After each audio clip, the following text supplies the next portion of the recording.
नमस्कार दोस्तों, मैं Rameshwar Prajapati, bright career public school Sanjalpur Azamgarh. आज हम मित्रों आपके सामने कक्षा 12 के अध्याय फर्स्ट जो कि है ठोस अवस्था ये पढ़ने जा रहे हैं। और सभी विद्यार्थी जितने भी विद्यार्थी हैं अभी से वे अपनी प्रिपरेशन क्या कर दें, तैयार कर दें, अपनी पढ़ाई स्टार्ट कर दें। और जिस प्रकार यहाँ पर लिखा हुआ है उसी प्रकार आप अपने नोटबुक बनाइए और उस पर आप लोग लिखिए और इसी के थ्रू आप लोग क्या करिए, आप याद करिए। क्योंकि जो है इस लॉकडाउन में जो है आपकी प्रिपरेशन काफ़ी अच्छी से हो सके, इसलिए हमारा भी प्रयास है कि आप घर पर रहें और अच्छे से पढ़ें। तो देखिए, हम बिना देरी किए स्टार्ट करते हैं ठोसों के प्रकार ज्यामिति के आधार पर। तो दोस्तों देखिए, जो ठोस होते हैं वो मुख्य रूप से दो प्रकार के होते हैं। कौन कौन से होते हैं? क्रिस्टली ठोस और क्रिस्टली ठोस।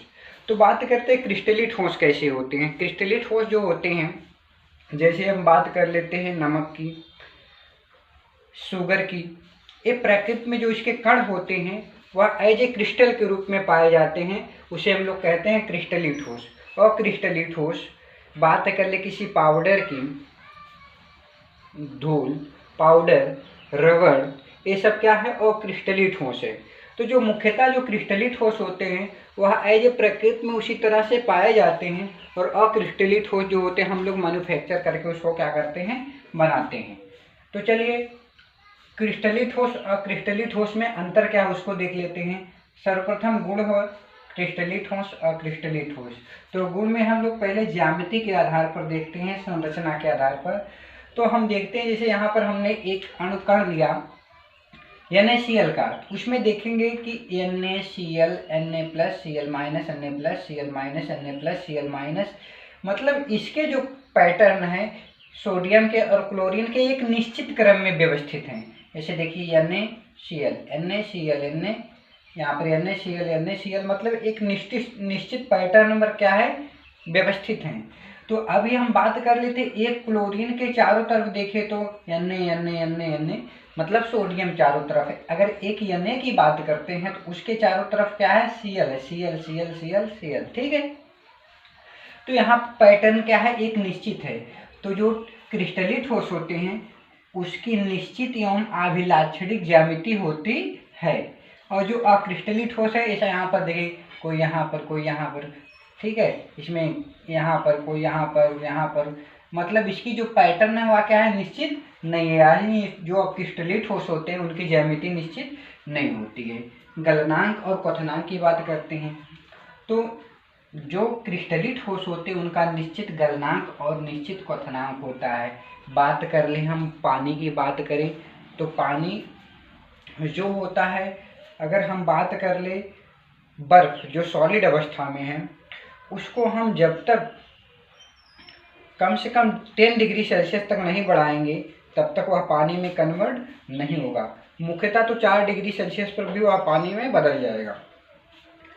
तो जैसे कोई बर्फ है, हम उसको हीट दे रहे हैं, तो उसका टेम्परेचर कितना रहेगा, 0 डिग्री सेल्सियस तब तक रहेगा जब तक कि संपूर्ण जो है ठोस बर्फ द्रव में ना बदल जाए। तो मतलब इसकी फिक्स क्या है, गलनांक निश्चित है और क्वथनांक भी क्या है, निश्चित है, ठीक है, क्वथनांक भी निश्चित है। अभी जैसे हम बात कर लें पानी को हम लोग किसमें बदलना है, वाष्प में बदलना है, वेपर में बदलना है। तो हम क्या करेंगे, इसको हीट देंगे, हीट देते रहेंगे, कब तक देते रहेंगे, 100 डिग्री सेल्सियस तक। तो जब 100 डिग्री टेम्परेचर पर इसका टेम्परेचर पहुंच जाएगा, ताप पहुंच जाएगा, तो वहाँ किस में, वेपर में बदलना शुरू हो जाएगा, कन्वर्ट हो जाएगा, भाप में बदलना यानी गैस में बदलना प्रारंभ हो जाएगा। लेकिन जो अक्रिस्टली ठोस होता है, अक्रिस्टली ठोस का जो गलनांक होता है और क्वथनांक होता है वह क्या होता है, अनिश्चित होता है। क्यों? क्योंकि अगर हम बात करते हैं रबड़ की टायर की बात करते हैं, उसमें आग लगा देंगे ना, तो कुछ जलता रहेगा, कुछ नरम होता रहेगा, कुछ पिघलता रहेगा, मतलब सारी चीज़ें एक साथ नहीं हो रही है, कुछ जल रहा। तो जैसे कि आप लोग यहाँ तक देख चुके हैं, तो हम बात करते हैं आगे, गलनांक हो गया, क्वथनांक हो गया है, विदलन गुण। तो विदलन गुण क्या होता है फ्रेंड, विदलन गुण क्या होता है कि जब हम किसी क्रिस्टलीय ठोस को किसी धारदार औजार से काटते हैं तो जो नई जनित जो सतह बनती है तो वह क्या होती है, चिकनी और क्या होती है, सपाट होती है। जैसे अगर ये मार्कर पेन है, अगर हम इसको काटें एक धारदार हथियार से, औजार से काटें, तो जो इसकी सतह बनेगी, नई जो सतह बनेगी वह चिकनी और क्या होगी, सपाट होगी। ठीक है। उसी तरह अगर हम रबर को काटते हैं तो उसकी जो सतह होती है वह क्या होगी, खुरदरी बनेगी। तो स्पष्ट है कि जो क्रिस्टलीय ठोस होता है वह स्पष्ट विदलन प्रदर्शित करता है और जो अक्रिस्टलीय ठोस होता है वह अस्पष्ट विदलन प्रदर्शित करता है। ठीक है। तो चौथा आपका है शीतलन वक्र। शीतलन वक्र में होता क्या है, जैसे देखिए हम किसी भाप को ले लेते हैं, किसी जल की वाष्प को ले लेते हैं, तो वाष्प क्या होता है 160 डिग्री सेल्सियस पर वह क्या रहेगा, द्रव की अवस्था, गैस की अवस्था में रहेगा। ठीक है। तो अब हम उसको क्या करते हैं, ठंडा करते हैं, वाष्प को ठंडा करते हैं, तो वह धीरे धीरे उसका टेम्परेचर क्या हो जाएगा, जब कम होगा तो वह किस में बदलेगा, वह 140 डिग्री सेल्सियस पर आएगा, और कम करेंगे 120 डिग्री सेल्सियस पर आएगा, और अगर हम कम करते हैं तो वह 100 डिग्री सेल्सियस पर आता है, और हम करते हैं तो वह नीचे आएगा। जब 100 डिग्री सेल्सियस पर वह आएगा तो उसका मान क्या हो जाएगा, स्थिर हो जाएगा। क्यों? क्योंकि अब वह क्या होगा, जल में परिवर्तित होने लगेगा। किसमें परिवर्तित होने लगेगा, जल में परिवर्तित होने लगेगा। तो अब यहाँ पर जो है हमारा वक्र आ जाएगा, यह आ जाएगा आपका अवस्था परिवर्तन, अवस्था परिवर्तन। ठीक है। फिर उसके बाद क्या आएगा, हम 100 से नीचे, अब और हम इसको ठंडा कर रहे हैं, तो अब पानी है ना, पानी है, 100 से ऊपर तो भाप में था, अब जब 100 से नीचे करेंगे तो वह धीरे धीरे क्या हो जाएगा, ठंडा होगा, ठंडा हो जाएगा। और ठंडा हो जाएगा तो एक स्थिति ऐसी आती है जहाँ जो कि होती है लगभग 10 से 4 डिग्री सेल्सियस, वहाँ पर इसका जो वक्र हो जाएगा वह एकदम से हो जाएगा, सीधा हो जाएगा।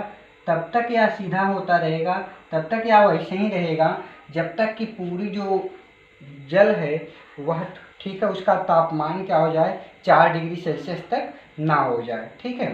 4 डिग्री सेल्सियस तक जब सभी पानी जो है 4 डिग्री सेल्सियस तक आ जाएगा तो वह स्थिति जो रहेगी वह जो जल की सामान्य स्थिति होती है। ठीक है। अब हम बात करते हैं, अगर हम इसको और ठंडा कर रहे हैं, ठीक है, तो ये ऊष्मा जा कहाँ रही है, तो ऊष्मा जो है उसको ठंडा करने में क्या हो जा रही है, व्यय हो जा रही है। ठीक है। अगर हम इसको और ठंडा करते हैं तो यह 0 डिग्री सेल्सियस पर जाकर क्या हो जाएगी, बर्फ में बदलना शुरू हो जाएगी, यानी ठोस में बदलना शुरू हो जाएगी। ठीक है। या तब तक उसका टेम्परेचर 0 डिग्री सेल्सियस रहेगा जब तक कि संपूर्ण पानी क्या हो जाए, जल में बर्फ में ना कन्वर्ट हो जाए। ठीक है। तो इसको हम लोग बोलते हैं अवस्था परिवर्तन। यहाँ तक हो जाएगा, यहाँ से क्या बना, यहाँ से द्रव बन गया, द्रव, फिर यहाँ पर आपका क्या बन गया, बर्फ, ठोस। ठीक है। तो हमारा यहाँ पर देखिए एक वक्र प्राप्त हो रहा है, यह वक्र यहाँ पर जाकर स्थिर हो जा रहा है, फिर यहाँ पर जाकर स्थिर हो रहा है, फिर यहाँ पर जाकर क्या हो जा रहा है, स्थिर हो जा रहा है। तो हम इसको कहेंगे असतत वक्र। क्या बोलेंगे, असतत वक्र। ठीक है। उसी प्रकार क्या होता है, जब हम अक्रिस्टलीय ठोस को अगर हम क्या करते हैं, उसको अगर ठंडा करते हैं तो वह क्या हो जाएगा, उसका जो जैसे जैसे हम ठंडा करते जाएंगे वैसे वैसे उसका जो टेम्परेचर होता है, वह क्या होता है, ताप होता है, वह क्या होता है, धीरे धीरे धीरे धीरे घटता जाता है। वह स्थिर कभी नहीं होता है, वह स्थिर कहीं नहीं होता है। वह देख रहे हैं यहाँ पर हमने क्या किया, ठंडा किया, ठंडा किया, ठंडा किया, तो यहाँ पर इसका जो ग्राफ जो जा रहा है वह स्थिर नहीं हो रहा है। तो इसलिए जो हमारा यहाँ पर वक्र जो प्राप्त होगा वह क्या होगा, सतत वक्र प्राप्त होगा। ठीक है, समझ गए ना। आगे हम बात करते हैं उसकी प्रकृति की। जो हमारे क्रिस्टलीय ठोस होते हैं वह वास्तविक ठोस होते हैं। क्या होते हैं, वास्तविक ठोस होते हैं, क्योंकि ये जो होते हैं क्रिस्टलीय ठोस होते हैं, हमको नेचर में वैसे ही क्या होते हैं, मिलते हैं। ठीक है, वास्तविक ठोस। और दूसरी है क्या हो गया, आभासी ठोस। जो अक्रिस्टलीय ठोस होते हैं वह क्या होते हैं? आभासी ठोस होते हैं। ठीक है, अब हम बात करते हैं कणों की व्यवस्था। क्या बात करते हैं यहाँ पर ऊपर लिख रहे हैं कणों की व्यवस्था। कणों की व्यवस्था। तो कणों की व्यवस्था क्या है? अब यहाँ पर देखिए NaCl यहाँ पर एक निश्चित पैटर्न में है। तो इसकी जो व्यवस्था रहेगी क्या हो रहेगी? वह दीर्घ पराशरी व्यवस्था रहेगी। दीर्घ परासी व्यवस्था रहेगी। ठीक है, दीर्घ परासी व्यवस्था रहेगी। जैसे हम बात करते हैं एक ईंट को एक तह के रूप में एक निश्चित दिशा में या निश्चित मोड पर रखते जाते हैं तो वह एक बहुत ऊंची दीवार क्या हो सकती है? बन सकती है। अगर ठीक है, अगर हम ईंट को इधर उधर करके रखें तो वह ज़्यादा देर तक ज़्यादा ऊंची दीवार नहीं जा सकती। इसी प्रकार यहाँ पे जो कण होते हैं वह एक निश्चित पैटर्न में क्या होते हैं? लगे होते हैं। इसलिए यह जो होता है क्रिस्टलीय ठोस होता है वह दीर्घ परासी व्यवस्था को प्रकट करता है। तो हम यहाँ पर लिखेंगे दीर्घ परासी व्यवस्था। दीर्घ परासी व्यवस्था। तो यहाँ और दूसरे में क्या हो जाएगा? और हम यहाँ पर बोलेंगे इसकी जो व्यवस्था होती है वह लघु परासी व्यवस्था होती है। लघु परासी व्यवस्था। ठीक है, आगे बात करते हैं दैशिकता। क्या किसकी बात करते हैं? दैशिकता की बात करते हैं। तो दैशिकता हेडिंग डाल देते हैं दैशिकता। तो दैशिकता में हम देख लेते हैं क्या होता है। दैशिकता में हम देखिए क्या होता है। यहाँ पर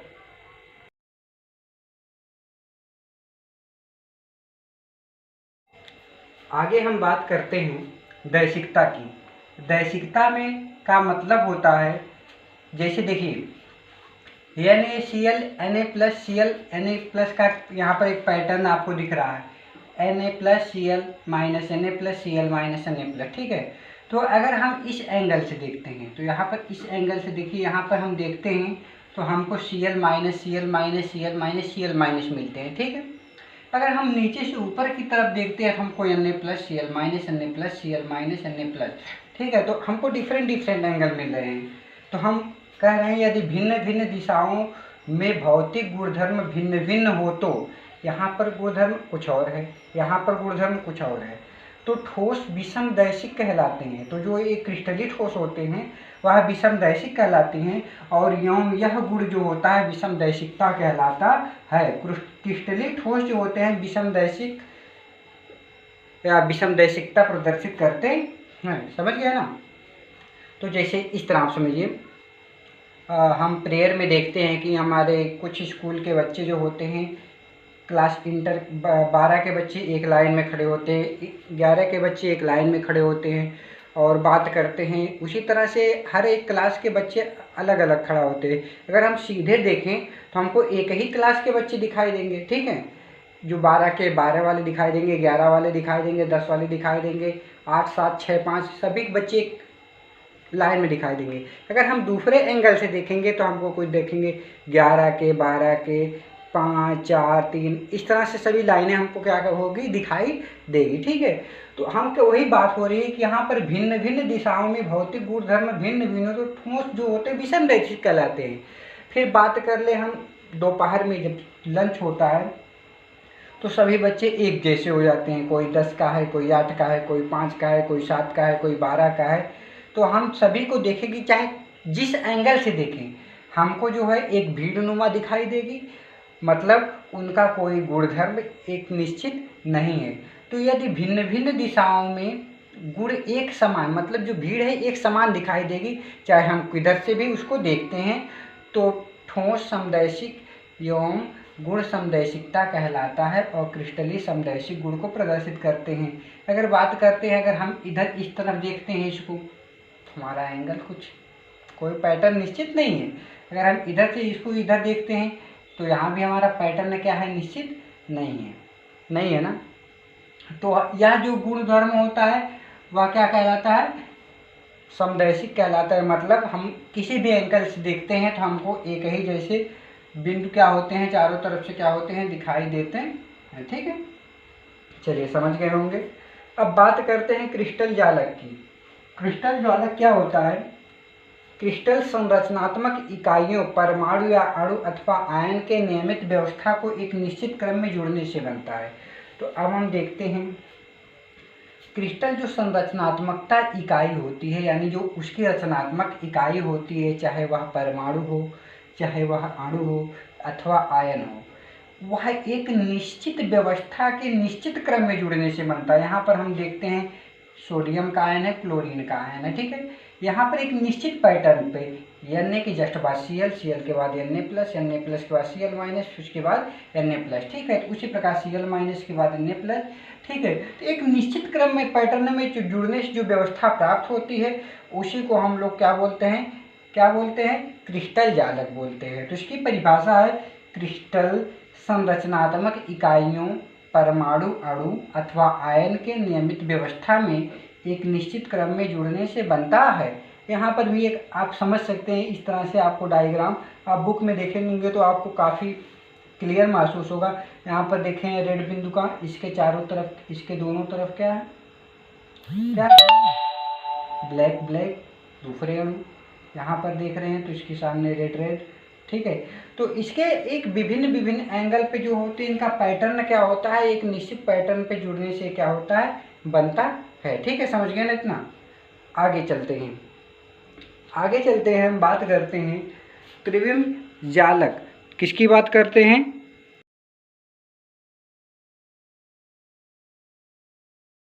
तो देखिए त्रिविम जालक या क्रिस्टल जालक, इसको हम लोग इंग्लिश में क्रिस्टल लैटिस भी बोलते हैं, क्रिस्टल लैटिस भी बोलते हैं।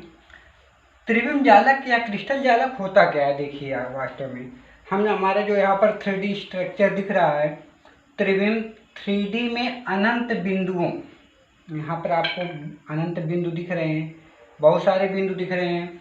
वह बिंदु चाहे परमाणु का हो सकता है, अणु का भी हो सकता है, आयन का भी हो सकता है। इसकी एक निश्चित व्यवस्था को, जैसे हम लोग देख रहे थे, तो वहाँ पर Na plus, Cl minus, Na plus, Cl minus, यहाँ पर Cl minus, Na plus, Cl minus और Na plus, Na plus, Cl minus, Na plus, Cl minus, यहाँ पर एक निश्चित पैटर्न था, ठीक है, निश्चित व्यवस्था थी। उसी व्यवस्था को हम लोग क्रिस्टल जालक या त्रिविम जालक कहते हैं। देखिए फिर से, त्रिविम 3D में अनंत बिंदु, यहाँ पर बहुत सारे बिंदु हैं, ठीक है। चाहे वह किसका हो सकता है? अणु का हो सकता है, परमाणु का हो सकता है, आयंस का हो सकता है। उसकी एक निश्चित व्यवस्था को हम लोग क्रिस्टल जालक या त्रिविम जालक कहते हैं। क्रिस्टल जालक या त्रिविम जालक कहते हैं, ठीक है। आगे देखिए, आगे हम बात करते हैं किसकी? यहाँ पर नोट है कुछ। त्रिविम जालक के प्रत्येक बिंदु परमाणु या परमाणुओं के समूह को प्रदर्शित करता है। यहाँ पर जो प्रत्येक बिंदु है, यह परमाणु या परमाणुओं के समूह को क्या करता है? प्रदर्शित करता है। जैसे अगर हमारा कोई एक क्रिस्टल है, तो उसमें जो है Na के भी रह सकते हैं क्रिस्टल, और Cl, Na के क्रिस्टल रहेंगे, क्लोरीन के रहेंगे, मतलब सोडियम के रहेंगे और क्लोरीन के रहेंगे, सोडियम के रहेंगे, क्लोरीन के रहेंगे। तो मतलब वहाँ पर और कोई अन्य क्रिस्टल, अन्य कोई जो पदार्थ का अणु वहाँ पर नहीं आएगा। जैसे कैल्शियम का वहाँ पर नहीं आ जाएगा, मैग्नीशियम का नहीं आ जाएगा। जब भी रहेगा तो वहाँ पर सोडियम रहेगा और क्लोरीन ही रहेगा, ठीक है। तो दूसरी बात है, त्रिविम जालक के प्रत्येक बिंदु संपूर्ण जालक के अन्य बिंदुओं के बिल्कुल समान होते हैं। यानी यहाँ पर जितने भी सोडियम के हैं, यहाँ पर अगर हम रेड की बात कर ले तो रेड सभी सोडियम के हैं, वह एक जैसे रहेंगे। सभी सोडियम के हैं तो वह कैसे रहेंगे? एक जैसे रहेंगे। और बात कर लेते हैं किसकी? यहाँ पर जितने भी ब्लैक हैं तो वह सभी क्या किसके रहेंगे? क्लोरीन के रहेंगे। किसके रहेंगे? क्लोरीन के रहेंगे। ठीक है, ब्लैक वाले। तो हमारा बोला है त्रिविम जालक में प्रत्येक बिंदु संपूर्ण जालक के अन्य बिंदुओं के बिल्कुल समान होंगे। इतने भी जितने भी यहाँ पर जितने भी बिंदु हैं, जितने भी जालक के बिंदु, चाहे वह सोडियम को चाहे क्लोरीन का हो, सभी क्या होंगे, एक जैसे रहेंगे, समान रहेंगे। ठीक है, यहाँ पर क्लियर है आपको। चलिए आगे बढ़ते हैं। हम बात करते हैं एकक कोष्ठिका इकाई सेल की। एकक कोष्ठिका इकाई सेल की, तो यहाँ पर क्या कहा जा रहा है, जालक बिंदुओं का वह त्रिविम समूह जिसे बार बार दोहराने पर संपूर्ण क्रिस्टल जालक का निर्माण होता है, इकाई सेल अथवा एकक कोष्ठिका कहलाता है। यहाँ पर देख रहे हो अनेक छोटे छोटे क्या है कोष्ठक, यहाँ पर आप देख सकते हैं। यहाँ पर आपको एक कोष्ठक मिल रहा है, कोष्ठक का निर्माण हो रहा है क्या। ठीक है, तो जालक ये एक कोष्ठक क्या है, जालक बिंदु है। जालक बिंदुओं का वह समूह जिसे बार बार दोहराने पर, जिसे बार बार हम लोग क्या कर रहे हैं, दोहराने पर क्रिस्टल जालक का निर्माण होता है, या संपूर्ण क्या है, क्रिस्टल जालक का निर्माण होता है। तो हम उसको क्या कहते हैं, इकाई सेल अथवा एकक कोष्ठिका कहलाते हैं। बात आपको समझ में नहीं आई तो हम देखते हैं। जैसे हमारी एक दीवार है, यहाँ पर हमारी क्या है, एक दीवार है। दीवार पर ईंटों का समूह लगा होता है।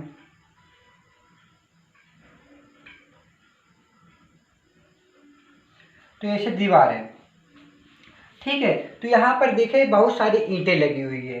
तो ये क्या है, ये हमारा एक प्रकार का क्या है, जालक है। क्या है ये, हमारा एक प्रकार का क्या है, जालक है। क्या है, क्रिस्टल जालक है, क्रिस्टल जालक, क्रिस्टल जालक है। तो हमारा क्रिस्टल जालक, जालक बिंदुओं का वह समूह, त्रिविम समूह जिसे बार बार दोहराने पर संपूर्ण क्रिस्टल जालक का निर्माण होता है। यह पूरा पूरा क्रिस्टल जालक है। तो जैसे यहाँ पर एक ईंट दूसरे ईंट के ऊपर, दूसरे तीसरे ईंट के ऊपर एक निश्चित क्रम में रखेगी, ये तभी हमारा पूरा पूरा दीवार का निर्माण हो रहा है, अन्यथा नहीं होगा। उसी प्रकार यहाँ पे देख रहे हो सोडियम क्लोरीन एक निश्चित पैटर्न पर क्या किए गए हैं, रखे गए हैं। उसी से जो होता है किसका निर्माण होता है, क्रिस्टल जालक का निर्माण होता है। यहाँ पर भी देख रहे हो परमाणुओं का एक समूह एक निश्चित अवस्था में रखा गया है, तो वहाँ पर क्या हो रहा है, क्रिस्टल जालक का निर्माण हो रहा है। ठीक है, अगर हम ईंटों को देखिए, ईंटों को अगर हम क्या करते, अनिश्चित क्रम में रख देते तो हमारा क्रिस्टल जालक का निर्माण नहीं होता। तो यहाँ पर एक ईंट जो है उसकी कुछ क्या है, कुछ मोटाई है, कुछ चौड़ाई है, कुछ ऊंचाई है। ठीक है, कुछ ऊंचाई है, कुछ चौड़ाई है, कुछ। तो यहाँ पर हम इसको पैटर्न पर, एक एक पैटर्न पर कर कर रखते हैं, तभी तो हमारे जालक का किसका निर्माण हो रहा है, दीवार का। तो वही यहाँ पर एक इकाई है, एक इकाई क्या है, ईंट है। उसी प्रकार जालक बिंदुओं का वह त्रिभुज समूह है जिसे बार बार दोहराने पर संपूर्ण क्रिस्टल जालक का निर्माण होता है। अगर ईंट के ऊपर एक ईंट, दूसरा ईंट, तीसरा ईंट रखेंगे तभी हमारा दीवार का निर्माण होगा। तो इसी प्रकार यहाँ पर एक अणु, दूसरा अणु, तीसरा अणु एक प्रकार व्यवस्थित होता है, तभी हमारा क्रिस्टल जालक का क्या करता है, निर्माण करता है। इसी एक समूह को, इसी एक ईंट को, इसी एक परमाणु के समूह को जो है हम लोग क्या बोलते हैं, इकाई सेल अथवा एकक कोष्ठिका बोलते हैं। हम इसको, एक ईंट को हम क्या बोलेंगे, इकाई सेल। क्या बोलेंगे, इकाई सेल अथवा एकक कोष्ठिका बोलेंगे, कोष्ठिका बोलेंगे। ठीक है, समझ में आ गया यहाँ तक, तो धन्यवाद। और अगला वीडियो हमारा जल्दी ही लॉन्च होगा, जो जिसका नाम रहेगा आपका एकक कोष्ठिका के पैरामीटर। एकक कोष्ठिका के पैरामीटर के बारे में हम बात करेंगे। तो यहाँ तक सारे जो स्टूडेंट हैं नोट बनाते चलेंगे साथ में, और इसके बार बार इसका रिवीजन भी करते रहेंगे। और कोई भी अगर आपको परेशानी है, कोई भी दुविधा है इस क्वेश्चन से रिलेटेड, तो हमारे इस नंबर पर 8960113436 पे आप लोग किसी भी समय संपर्क कर सकते हैं। ठीक है, अगर कोई भी आपको सुझाव देना है, शिकायत करना है, या जो भी पॉइंट आपको समझ में नहीं आ रहा है, उसके लिए आप इन नंबर पर, इन व्हाट्सएप ग्रुप पे हमसे पर्सनली कॉल कर सकते हैं या पर्सनली मिल सकते हैं। हम उसको संतुष्ट करने की कोशिश करेंगे। तो धन्यवाद मित्रों, वीडियो को लाइक कीजिए, सब्सक्राइब कीजिए। धन्यवाद, आपका दिन शुभ हो।